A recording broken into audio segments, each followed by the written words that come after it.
देखो, सबसे पहली बात हमारी कमजोरी क्या है, हम परेशान हो जाते हैं। संसार में देखो तो परेशान, परमार्थ की तरफ देखो तो हम परेशान हो, ये हमारा आदत स्वभाव बन गया परेशान होना। थोड़ा सा धैर्यवान बनो, गंभीर बनो। कोई भारी से भारी विपत्ति में परेशानी स्वीकार करके विपत्ति से थोड़ी निकला जाता। सुलझो, ठीक है ये विपत्ति है, ये समस्या है, इसका समाधान होगा, ऐसा थोड़ी कि हमें नष्ट कर देगी। अगर अभी हमारी बड़ी हानि हो जाती है, हम कल इससे बड़ा लाभ प्राप्त कर सकते हैं। हमको एकदम बिल्कुल गंभीर रहना है, इतने कमजोर नहीं बन जाना।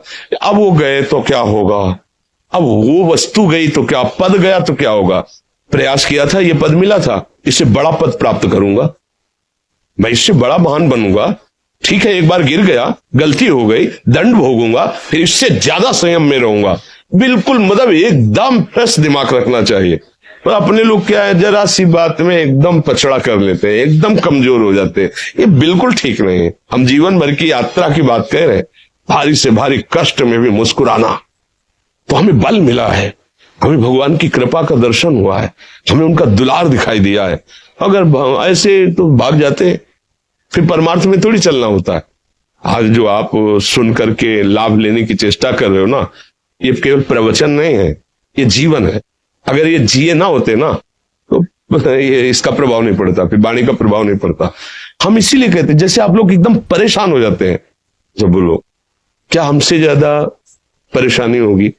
दोनों किडनी खराब, दवाई लाने के लिए पैसे नहीं, पानी रखा है हम उठ के पी नहीं सकते, भीषण शरीर में कष्ट, भीषण बुखार, क्योंकि किडनी फेल, जरा में बुखार, खाने को क्या, रोटी मांग के लाओ। अगर वहां सब्जी मिलती तो लाल मिर्च ऐसी पड़ के मिलती थी कि पा नहीं सकते थे। आप सोचो, पानी लाना है तो मुझे लाना है, पीना है तो मुझे पीना है।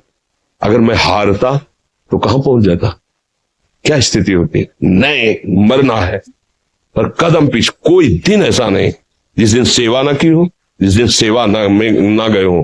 गुरु जी की सेवा में जाना है, पहले अपने को स्वस्थ साबित करना है, नहीं वो सेवा ही नहीं लेंगे। तुम बीमार हो, तुम कष्ट में, वैसे उनकी दृष्टि बड़ी शांत है, उनकी सेवा की, आके लेट गए।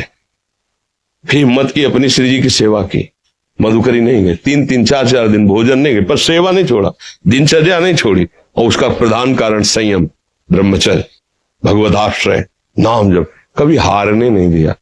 अभी भी थोड़ी देर बाद डायलिसिस शुरू हुआ, हारने, आपको हारे हुए नजर आ रहे हैं।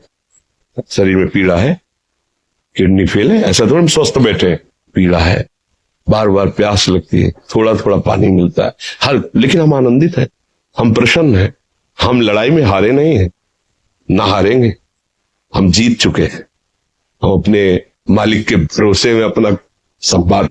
तो वो, ये हम अपनी बड़ाई नहीं बता रहे, हम आपको बता रहे समस्या। सोचो तुम्हारे पास तो माँ है, भाई है, बहन है, परिवार है, कोई ना कोई तो है ना। मेरा किसी ने कभी जीवन में ध्यान भी नहीं दिया, क्यों?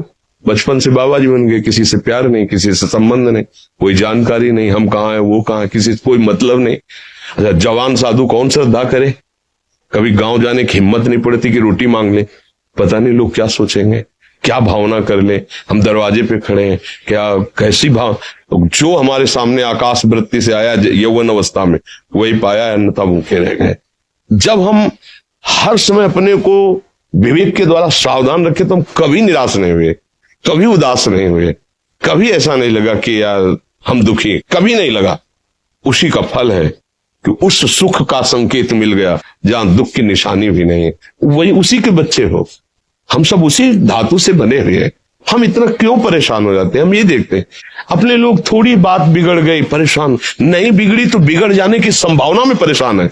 आज सुख है लेकिन कल सुख छिन जाएगा, तो हम आज के सुख में सुखी ना होकर कल के दुख की आने की संभावना में हम भयभीत हो। अब क्या हमारी सोच रह गई?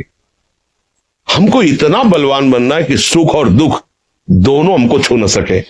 भारी से भारी सुख की व्यवस्था है तो अहंकार नहीं, हर्षित होकर किसी का अपमान न करे कि हम धनी, हम पदाधिकारी, अमुक। भारी से भारी दुख आया तो हमें किसी के सहयोग की जरूरत नहीं, हम फिर अपने कदम बढ़ाएंगे, हम फिर जुड़ी हुई अपनी भावनाओं को सजाएंगे। मस्त जीवन एकदम, तुम अविनाशी के बच्चे हो। शेर का बच्चा भेड़ों के बीच में फंसकर म्यों म्यों बोल रहा है, बस अगर दहाड़ना सीख जाए तो कोई भी उसे परास्त नहीं कर सकता। ऐसे भगवद अंश तू प्रपंच में फंसकर अपने को इतना दीन क्यों देख रहा है? तू ऐसा है कि भगवान के दिव्यास्त्र में भी ताकत नहीं तेरे को मार सके। तू अविनाशी का अविनाशी बच्चा है। विनाशी भोगों को, विनाशी शरीर को मैं मान के इतना भयभीत, इतना दुख, ठीक नहीं।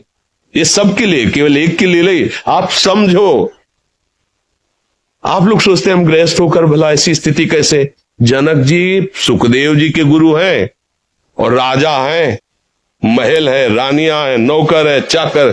क्या सुखदेव जी जिनके शरीर में लंगोटी भी नहीं है, दिगंबर, परमहंस, परमहंस के गुरु है जनक जी जो राजा हैं।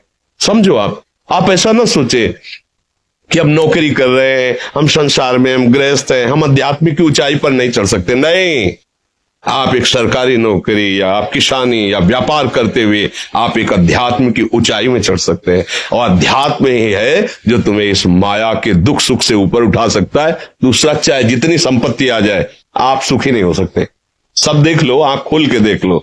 अध्यात्म ही है जो तुम्हें हर कष्ट सहकर मुस्कुराकर जीने का रास्ता बता देगा कि आप आनंदित हो जाओगे। कुछ नहीं बिगड़ा। अध्यात्म है तो कुछ नहीं बिगड़ा, अध्यात्म नहीं है तो कुछ नहीं बना, कुछ हाथ नहीं लगने वाला।